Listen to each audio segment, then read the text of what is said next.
There's a nation in Southeast Asia where simply walking from one side of a road to the other requires a specific survival technique that sounds completely insane until you understand the alternative will get you killed. The local advice given to every confused tourist is this: step directly into traffic without looking, then walk in a perfectly straight line at constant speed while motorcycles, cars, and buses weave around you like water flowing past a rock. If you hesitate, if you stop, if you try to time your crossing by waiting for a gap in traffic, you'll be standing on that curb forever. Or worse, you'll create exactly the unpredictable movement that causes an accident. This bizarre pedestrian protocol exists because traffic laws in this country are treated as polite suggestions rather than enforceable rules, resulting in 30 deaths every single day from transportation-related incidents. But chaotic roads are just the visible symptom of deeper issues in a nation that has experienced more warfare, foreign occupation, and chemical contamination than almost any other country in modern history, yet somehow emerged as one of the fastest-growing economies in Asia. This is Vietnam, and beneath the tourist-friendly facade of beautiful beaches, delicious cuisine, and affordable travel lies a complex reality of ongoing chemical poisoning affecting millions, sophisticated scam operations targeting foreigners, and human trafficking networks that have made the country a regional hub for exploitation. Understanding what's really happening here requires looking past the Instagram-worthy highlights to examine the historical scars and current challenges that define daily life for Vietnam's nearly 100 million people. Vietnam's turbulent history reads like a case study in resilience against overwhelming odds. Between the 10th and 19th centuries, the territory was ruled by successive dynasties. The Zhang and Li dynasties successfully repelled Mongol invasions and Chinese occupations that would have absorbed Vietnam into larger empires. The Nguyen dynasty then expanded territorial boundaries and consolidated power. But in the mid to late 19th century, French colonial forces arrived and seized control, beginning nearly a century of foreign domination.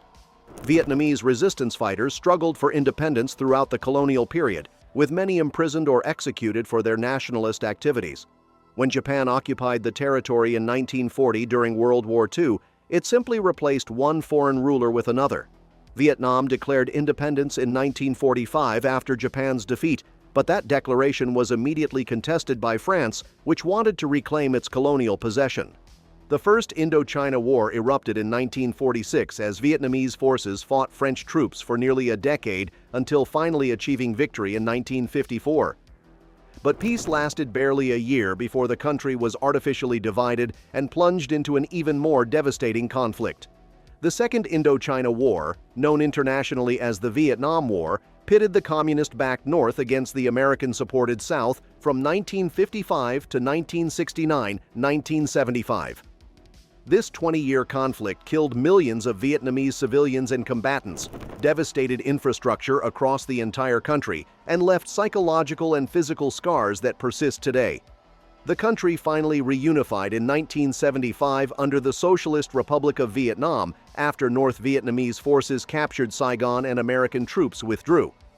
But one particular legacy of that war continues poisoning Vietnamese people more than 50 years after the conflict ended, and it's something most visitors to the country never learn about.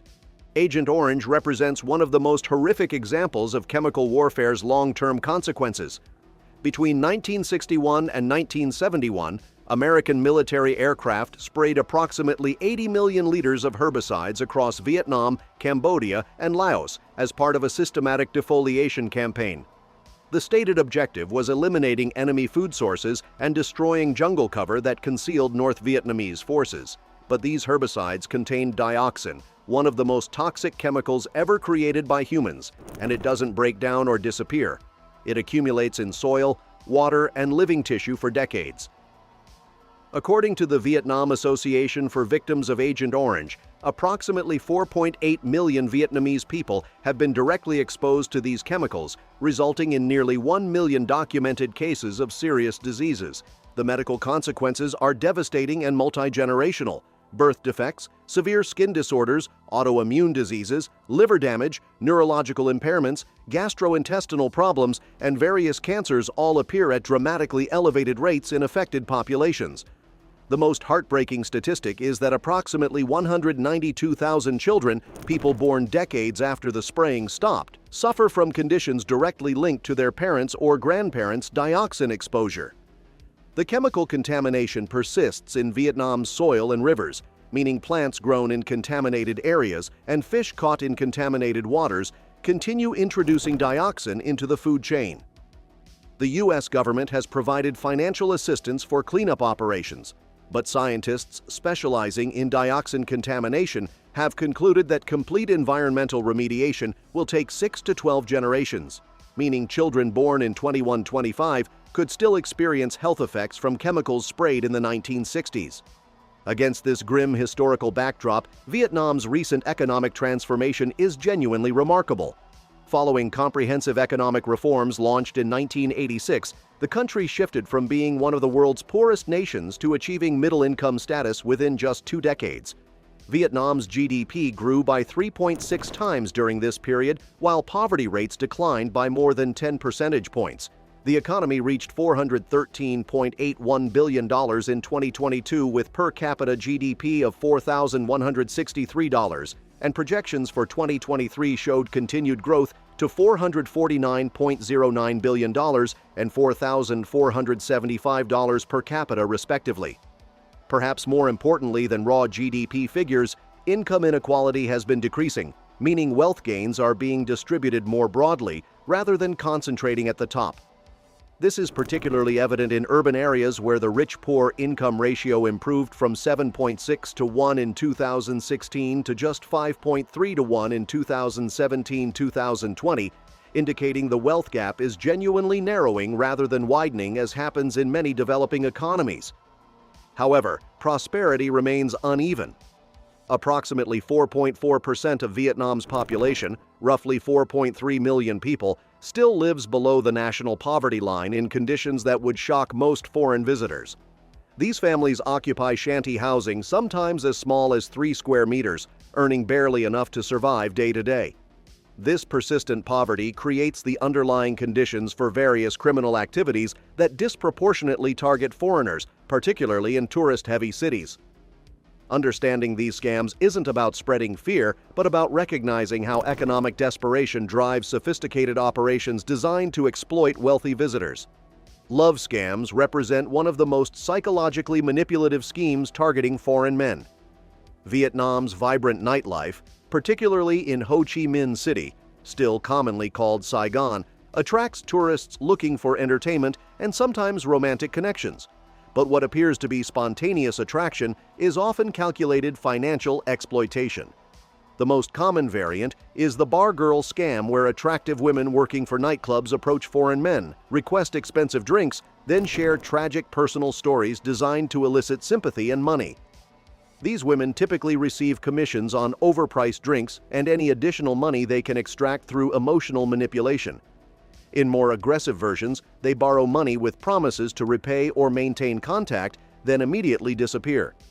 Travel scams operate through dating websites and social media, where scammers establish online relationships with foreigners, then request money for travel arrangements to visit them.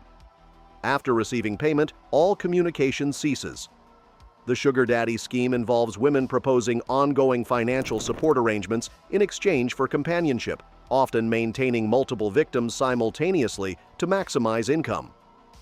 One documented case involved a 54-year-old Vietnamese-American man who met a 39-year-old woman through an online dating site.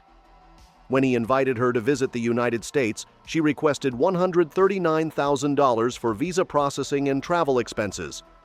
After he transferred the money, she vanished completely with no trace. Pickpocketing and petty theft represent more traditional but still prevalent concerns. Although Vietnam's overall crime rate is relatively low, theft spikes dramatically after dark when inadequate street lighting creates ideal conditions for criminals. They operate in crowded tourist areas where victims are distracted by unfamiliar surroundings, often working in coordinated groups to avoid detection. The thieves can be anyone: men, women, even children employed as distractors. A common tactic involves children approaching tourists to sell small items. When the victim retrieves their wallet, an accomplice snatches it directly from their hands.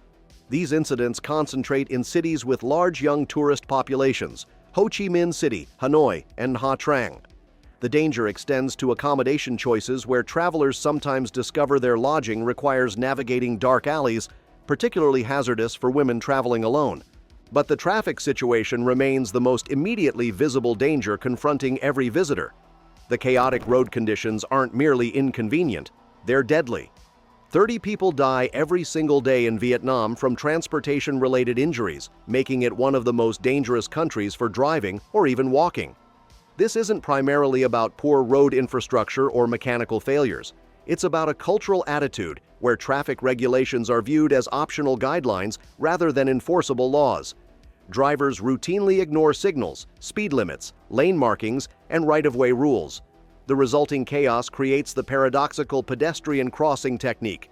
You must step into traffic and walk at constant speed because stopping or hesitating creates unpredictable movement that actually increases accident risk.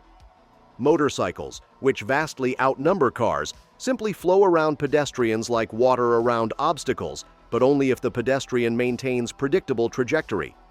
One uniquely Vietnamese tradition that surprises many visitors is the thuoc lao, a massive bamboo water pipe used for smoking tobacco. In northern Vietnam tea shops, you'll encounter people of all ages smoking from pipes so large they require two hands to hold. Many Vietnamese believe thuoc lao is less harmful than cigarettes, but analysis reveals it actually contains significantly higher nicotine concentrations, making it more addictive and potentially more dangerous. The nicotine content is so extreme that first-time users frequently pass out after a single inhalation, creating a concerning health risk masked by traditional cultural acceptance. Perhaps most disturbing is Vietnam's emergence as a regional human trafficking hub. Between 2018 and 2022, authorities documented approximately 440 trafficking cases involving sexual exploitation, forced labor, and even organ harvesting. Traffickers typically prey on unemployed or underemployed individuals by promising lucrative jobs abroad. Once victims cross borders, traffickers confiscate their documentation and force them into illegal work, demanding exorbitant fees for return. Another tactic involves fraudulent marriage or adoption arrangements. Vietnamese authorities have rescued over 800 victims since 2018, but many more remain trapped. The root cause consistently identified by rescued victims is unemployment and economic desperation, the same poverty driving other criminal activities. Vietnam stands as a testament to resilience, having endured centuries of occupation, decades of warfare, and ongoing chemical contamination while still achieving remarkable economic growth. The country's vibrant culture, rich history, and genuine warmth of its people coexist with serious challenges that can't be ignored or romanticized. Understanding both the achievements and the ongoing struggles provides a more complete picture of this complex nation still working to overcome its darkest legacies.